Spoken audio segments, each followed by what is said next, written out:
بسم اللہ الرحمن الرحیم۔ السلام علیکم دوستو، دنیا بھر کی خبروں میں آج آپ سنیں گے، لیکن اس سے پہلے اگر ہو سکے تو لائک، سبسکرائب اور بیل آئیکن کا بٹن ضرور دبا لیں۔ شکریہ۔ امریکہ نے کابل ایئرپورٹ کا $350 ملین کا نقصان کیوں کیا؟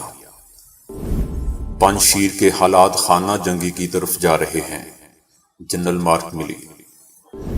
بی جے پی رہنما کی انوکھی منطق، تیل کی قیمتوں میں اضافے کے ذمہ دار طالبان ہیں۔ D G I S I Faiz Hameed Taliban کی حکومت کو منظم کرنے میں مدد دے سکتے ہیں۔ متعدد افغان پائلٹس اور فوجیوں کا کہنا ہے کہ طالبان ہمیں مار دیں گے۔ اسرائیلی صدر اور اردن کے بادشاہ کے درمیان خفیہ ملاقات منظر عام پر۔ زمین کے اوسط درجہ حرارت میں 1 سینٹی گریڈ کے 10ویں حصے کا اضافہ بھی بہت تباہ کن ثابت ہوگا، ماہرین۔ دیہاتوں میں چھتیں جس قدر ایک دوسرے سے جڑی ہوتی ہیں، اسی طرح لوگوں کے دل بھی جڑے ہوتے ہیں۔ تو آئیے چلتے ہیں اب خبروں کی تفصیل کی جانب۔ امریکی آرمی نے انخلاء کے عمل کے دوران کابل بین الاقوامی ہوائی اڈے کو $350 ملین کا نقصان پہنچایا۔ امریکی آرمی نے جان بوجھ کر ہوائی اڈے کے ساز و سامان، ان کی بچی ہوئی اشیاء، حساس اشیاء کو نقصان پہنچایا، جبکہ ایسی چیزوں پر بھی بمباری کی جو ان کے لیے ممکن نہیں تھی۔ سب سے زیادہ نقصان سالٹ ہلٹ کے علاقے میں ہوا، جہاں سی آئی اے کے پاس انتہائی حساس اشیاء تھیں۔ ہیلی کاپٹروں، چھوٹے منصوبوں اور دیگر فوجی ساز و سامان کو نقصان پہنچایا گیا اور کتوں کو آزاد کر دیا گیا۔ دوستو، یاد رہے کہ کابل ایئرپورٹ کے علاوہ جلال آباد اور دیگر ہوائی اڈے اور رن وے اب فاتح برگیڈ اور بدری 313 برگیڈ کی نگرانی میں ہیں۔ افغانستان کی وادی پنجشیر میں طالبان اور مخالف اتحاد کی فورسز کے درمیان لڑائی میں شدت آ چکی ہے اور دونوں گروپس ایک دوسرے پر برتری کے دعوے کر رہے ہیں، جبکہ دوسری جانب ایک اعلیٰ امریکی جنرل نے خبردار کیا ہے کہ اگر طالبان اقتدار کو مستحکم کرنے میں ناکام رہے تو خانہ جنگی ہو سکتی ہے۔ امریکہ کے chairman joint chief of staff general mark ملی نے افغانستان کی صورتحال کے بارے میں کہا کہ میرے فوجی تخمینے کے مطابق جو حالات ہیں وہ خانہ جنگی کی طرف جا سکتے ہیں۔ امریکی جنرل نے کہا کہ اگر طالبان اقتدار پر قبضے کو مستحکم کرنے میں ناکام رہے تو اگلے 3 برس میں تخریب کار اور دیگر اس جیسے گروپ پھیل سکتے ہیں۔ طالبان کے جنگجوؤں نے وادی پنجشیر میں قبضے کا دعویٰ کیا تھا، تاہم مخالف اتحاد نے اس کی تردید کی ہے۔ طالبان رہنما جو اگلی حکومت میں تمام افغان دھڑوں کو شامل کرنے کی بات کرتے ہیں، انہوں نے تاحال عوامی سطح پر پنجشیر پر کنٹرول حاصل کرنے کا ابھی کوئی اعلان نہیں کیا۔ احمد مسعود کے ترجمان کا کہنا ہے کہ ہمارا دفاع ناقابل تسخیر ہے۔ دوسری طرف احمد مسعود کا کہنا ہے کہ وہ آزادی کے لیے شروع کی گئی جنگ سے کبھی پیچھے نہیں ہٹیں گے۔ ہم لڑائی سے کسی قیمت دستبردار نہیں ہوں گے۔ طالبان کے مطابق انہوں نے اب تک صوبے کے 7 میں سے 4 اضلاع کا کنٹرول سنبھال لیا ہے۔ دوستو، پنجشیر ملک کے 34 صوبوں میں سے واحد علاقہ ہے جس پر طالبان تاحال مکمل قبضہ نہیں کر سکے ہیں۔ احمد مسعود ملک کے سابق وزیر دفاع احمد شاہ مسعود کے صاحبزادے ہیں، جن کی زندگی میں پنجشیر صوبہ کبھی کسی اندرونی یا بیرونی قوت کے ہاتھ نہیں لگ سکا۔ انڈیا میں بی جے پی کے ایک رہنما اور ممبر پارلیمنٹ نے ملک میں پیٹرول کی قیمتوں میں اضافے کی وجہ افغان طالبان کو قرار دیا ہے۔ بی جے پی کے رہنما اروند بلاد نے پیٹرول کی قیمتوں میں اضافے کا جواز پیش کرتے ہوئے کہا ہے کہ افغانستان میں طالبان بحران کی وجہ سے خام تیل کی فراہمی متاثر ہوئی ہے۔ نتیجتاً ایل پی جی، پیٹرول اور ڈیزل کی قیمتیں بڑھ رہی ہیں۔ ووٹرز قیمتوں میں اضافے کی وجوہات کو سمجھ سکتے ہیں۔ دوستو، انڈیا دنیا کا تیسرا بڑا خام تیل کا صارف ہے، لیکن افغانستان انڈیا کو تیل فراہم کرنے والے ملکوں کی فہرست میں شامل نہیں ہے۔ انڈیا میں گزشتہ کئی مہینوں سے پیٹرول اور ڈیزل کی قیمتوں میں بے تحاشا اضافے کی وجہ سے اپوزیشن اور عوام نریندر مودی کی حکومت پر شدید تنقید کر رہے ہیں۔ کانگریس کے رہنما راہل گاندھی نے کہا ہے کہ حکومت نے گزشتہ 7 برسوں میں 23 لاکھ کروڑ سے زیادہ کمائے ہیں۔ پیٹرول کی قیمتوں میں 42% اور ڈیزل کی قیمتوں میں 55% اضافہ ہوا ہے۔ دورہ کابل کے دوران DGISI نے گلبدین حکمت یار سے ملاقات کی ہے۔ ملاقات میں افغانستان کی موجودہ صورتحال اور افغان حکومت کے قیام میں درپیش آنے والے مسائل کے بارے میں تبادلہ خیال کیا گیا۔ افغان میڈیا کے مطابق DGISI جنرل فیض حمید نے گلبدین حکمت یار کے علاوہ دیگر طالبان سے بھی ملاقات کی ہے۔ طالبان نے ابھی تک عوامی سطح پر پنجشیر پر کنٹرول کے دعوے کے حوالے سے کوئی اعلان نہیں کیا ہے۔ پاکستان کے سینئر حکام نے گزشتہ ہفتے کہا تھا کہ جنرل فیض حمید طالبان کو افغانستان کی آرمی کو منظم کرنے میں مدد دے سکتے ہیں، جبکہ طالبان نے کہا ہے کہ نئی حکومت کا اعلان اگلے ہفتے متوقع ہے۔ افغانستان میں قطر کے سفارتکار نے کہا کہ امدادی سامان کی ترسیل کے لیے کابل ایئرپورٹ کو فعال کر دیا گیا ہے۔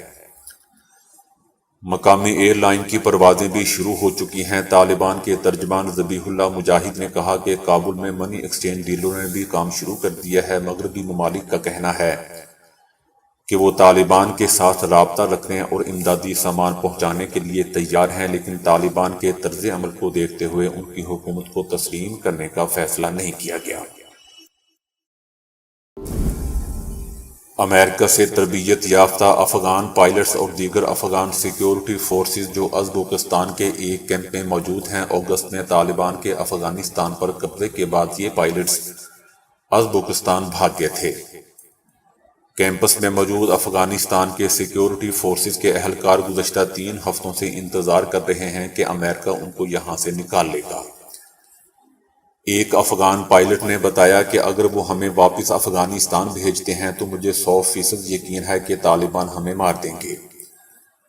افغان پائلٹ نے بتایا کہ یہاں افغان نظروں سے دور رہنے کی کوشش کرتے ہیں، انتہائی محدود نقل و حرکت ہے، زیادہ دیر دھوپ میں رہنے، ناکافی خوراک اور ادویات کے ساتھ ان کو ایک قیدی کی طرح محسوس ہوتا ہے۔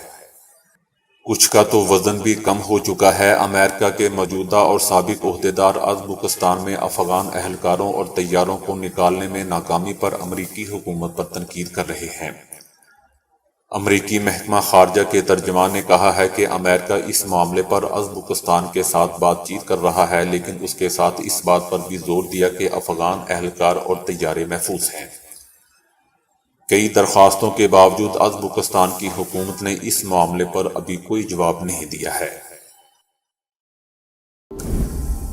اردن کے صدارتی محل میں ملک کے بادشاہ شاہ عبداللہ دوم اور اسرائیل کے صدر اسحاق ہرزوگ کے درمیان ایک خفیہ ملاقات ہوئی، جس میں خطے میں امن اور استحکام سے متعلق اہم امور پر بات چیت کی گئی۔ اسرائیلی صدر اسحاق ہرزوگ نے انکشاف کیا ہے کہ اردن کے شاہ عبداللہ دوم سے گزشتہ ہفتے ایک غیر اعلانیہ ملاقات کی تھی۔ یہ ملاقات دونوں ممالک کے درمیان سفارتی تعلقات کو بہتر بنانے کے پس منظر میں منعقد ہوئی تھی۔ صدر اسحاق ہرزوگ نے یہ بھی کہا کہ میں پوری شام شاہ عبداللہ کے محل میں تھا اور یہ ایک بہترین ملاقات تھی۔ اردن ایک بہت اہم ملک ہے، ایک عظیم لیڈر اور خطے میں انتہائی اہم علاقائی کردار ادا کرنے کے باعث شاہ عبداللہ کا میں بے حد احترام کرتا ہوں۔ اسرائیلی صدر کے اس بیان کی اردن کی جانب سے تردید یا تصدیق نہیں کی گئی ہے۔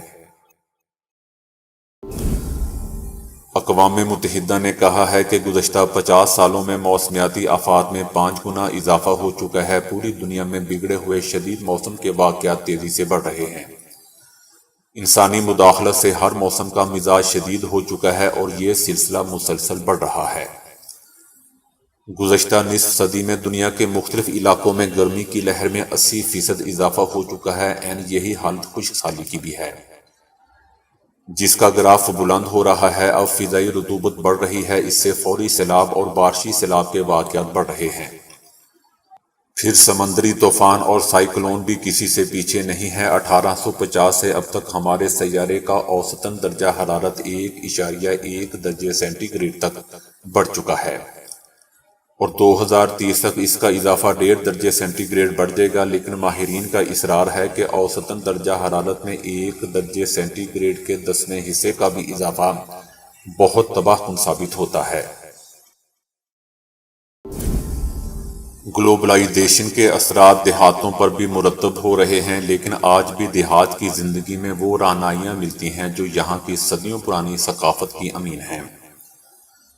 دیہاتوں میں لوک داستانیں ہوں یا محبت بھرے گیت، ان میں کنووں کا ذکر بھی ملتا ہے۔ پہلے کھیتوں کو سیراب کرنے کے لیے بیلوں کی مدد سے راہٹ چلتے تھے، اب ان کی جگہ ٹیوب ویل لے چکے ہیں۔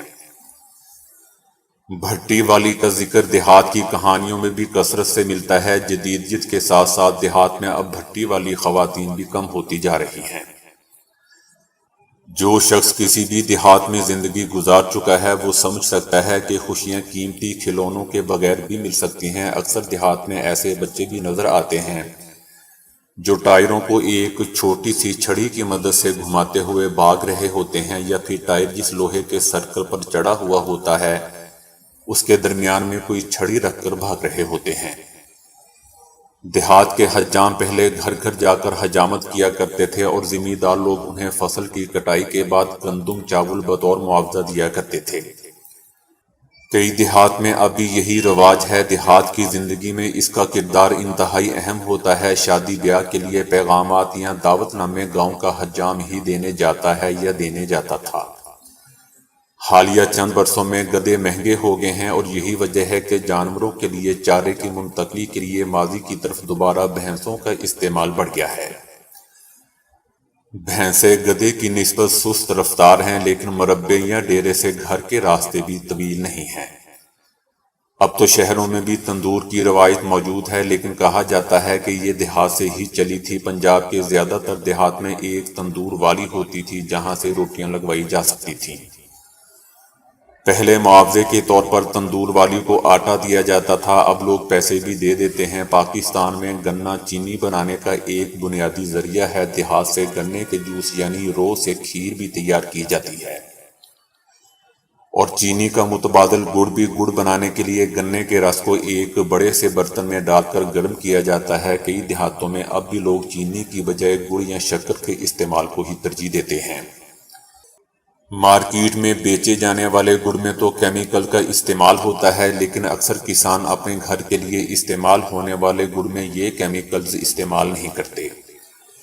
جس گڑ میں کیمیکلز کا استعمال نہ ہو اس کا رنگ گہرا براؤن ہو جاتا ہے۔ دیہات میں چھتیں جس قدر ایک دوسرے سے جڑی ہوتی ہیں، اسی طرح وہاں کے لوگوں کے دل بھی ایک دوسرے سے جڑے ہوتے ہیں۔ کچھ کچی چھتوں اور کچے صحنوں کی لپائی مٹی سے کی جاتی ہے۔ شہتیروں والی کچی چھتوں میں چڑیوں کو گھونسلے بنانے میں بھی آسانی ہوتی ہے۔ شہروں کی طرح جب سے گاؤں میں چھتیں پکی ہو گئی ہیں تو چڑیاں بھی روٹھ گئی ہیں۔ اب وہ ان چھتوں پر گھونسلہ نہیں بناتی، بس بنیروں پر ہی بیٹھ کر گزارا کر لیتی ہیں۔ ویسے تو دوستو، دیہات کے متعدد کھیل وقت کے ساتھ ساتھ ختم ہوتے جا رہے ہیں۔ اب ایسا کم ہی ہوتا ہے کہ دیہات میں بچے بارہ ٹینی، کوکلا چھپاکی، سٹاپو، گلی ڈنڈا یا پھر بندر یا باندر قلعہ کھیلتے نظر آئیں۔ تاہم کبھی کبھار بچے بینٹے یا گولیاں کھیلتے ہوئے ضرور نظر آتے ہیں۔ کرکٹ کے ساتھ ساتھ کبڈی کا کھیل بھی دوبارہ زندہ ہوتا نظر آ رہا ہے۔ ہر جگہ سوئی گیس نہیں ہے۔ دیہاتوں میں اب بھی آگ جلانے کے لیے گائے بھینسوں کے گوبر سے اوپلے یا پاتھیاں بنائی جاتی ہیں، جنہیں سوکھ جانے کے بعد آگ جلانے کے لیے استعمال کیا جاتا ہے۔ پہلے پنجاب کے دیہاتوں کے زیادہ تر گھروں میں شیلف، جو پنجابی میں پرچھتی کہلاتی ہے، ایک لازمی حصہ ہوتی تھی۔ اب کمروں کے اندر ایسی پرچھتیاں بنانے کا رجحان تیزی سے کم ہوتا جا رہا ہے۔ جہاں پر پہلے پیتل کے قیمتی برتن بھی رکھے جاتے تھے، دیہات میں یہ رواج بھی عام تھا یا ہے کہ کسی ایک گھر میں تندور جلایا جاتا تھا اور پورے محلے کی خواتین وہاں آ کر اپنی روٹیاں لگاتی تھیں تاکہ ایندھن اور محنت کی بچت ہو۔ اب دیہات میں ایسے روایتی تندور بھی کم ہوتے جا رہے ہیں۔ ٹانگا پنجاب کے دیہاتوں کی قدیم سواری ہے۔ کبھی مشہور گلوکار مسعود رانا کا گانا ٹانگے والا خیر منگدا ٹانگا لاہور دا ہووے تے بھاویں جنگ دا پنجاب کے ہر دیہات میں مشہور تھا۔ اب دیہات میں بھی ٹانگے کی جگہ بسیں، ویگنیں اور چنگچینیں لے لی ہے۔ کبھی پنجاب کے دیہاتوں میں ایک تالاب یا چھپڑ ہوا کرتے تھے جہاں سے مقامی لوگ اپنے مویشیوں کو پانی پلاتے اور نہلاتے تھے۔ اب ایسے تالاب یا چھپڑ نہ ہونے کے برابر ہیں۔ شہروں کے برعکس دیہات میں سورج ڈھلتے ہی کاروباری زندگی بند ہو جاتا ہے۔ کھیتوں میں چارہ کاٹنے والوں کی بھی کوشش ہوتی ہے کہ وہ سورج ڈھلنے سے پہلے پہلے اپنے گھر یعنی اپنی منزل مقصود پر پہنچ جائیں۔ تو دوستو ابھی کے لیے اتنا ہی۔ ویڈیو کو لائک اور شیئر کرنے کا بہت بہت شکریہ۔